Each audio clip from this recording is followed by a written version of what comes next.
नाम है CDSL यानी कि central depository services India limited. अब लास्ट डे की बात करें तो परफॉर्मेंस हमें काफ़ी सही देखने को मिला था CDSL का।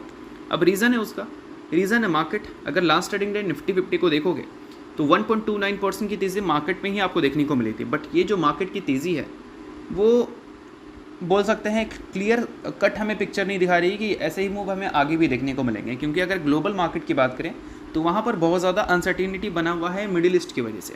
अभी रिसेंटली हमें क्या सुनने को मिल रहा था, इजराइल और ईरान का कॉन्फ्लिक्ट, और अब हमें क्या सुनने को मिल रहा है कि यूएस ने ईरान के न्यूक्लियर फैसिलिटीज़ के ऊपर स्ट्राइक्स कर दिया है। यानी कि 3 देश के बीच में अब वॉर हमें देखने को मिल रही है। मतलब 3 देश अगर इन्वॉल्व हो चुका है तो चौथा देश की इन्वॉल्वमेंट अगर हो जाती है तो नो डाउट सिचुएशंस और भी ज़्यादा ख़राब होगी। बट जो 3 देश की बात हो रही है उसमें एक यूएस भी है जो कि पूरे वर्ल्ड की सबसे बड़ी इकोनॉमी है, और यूएस की तरफ से टैरिफ को लेकर ऐसी अनसर्टिनिटी बनी हुई है।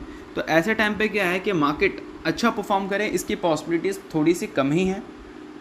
अब ऐसे टाइम पे क्या है कि जो फिक्स रिटर्न्स देने वाले बोल सकते हैं एसेट्स हैं, लाइक बॉन्ड्स की बात करें या फिर एफडीज़ की बात करें, वहाँ पर इन्वेस्टर जाना प्रीफर करते हैं, क्योंकि ऐसे अनसर्टिनिटी टाइम स्टॉक मार्केट से अच्छा पैसा बन पाना बहुत ज़्यादा मुश्किल होता है।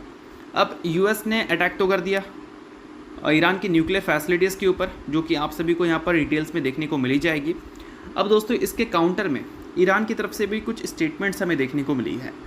सो देखो दोस्तों, जैसे ही यूएस की स्ट्राइक्स हमें देखने को मिला है ईरान के ऊपर, तो उसके बाद ईरान की भी काउंटर अटैक हमें देखने को मिली है, जो कि इजराइल के इंटरनेशनल एयरपोर्ट जो हैं उस पर काफ़ी ज़्यादा डैमेज कर चुका है। अब ऐसे तो न्यूज़ हमें सुनने को मिल रही है, बट इसके बाद हमें इजराइल की काउंटर भी देखने को मिली थी कि जो मेजॉरिटी मिसाइल है उसको पूरी तरह से इन्होंने इंटरसेप्ट कर लिया था।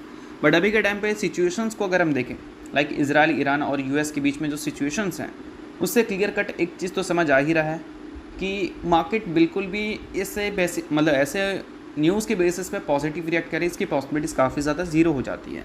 तो ऐसे टाइम पे क्या है कि कैपिटल मार्केट से जुड़ी कंपनीज़ के जो बिजनेसेस हैं उसमें ग्रोथ अपाना थोड़ा सा कॉम्प्लिकेटेड है, ऐसा भी हम बोल सकते हैं।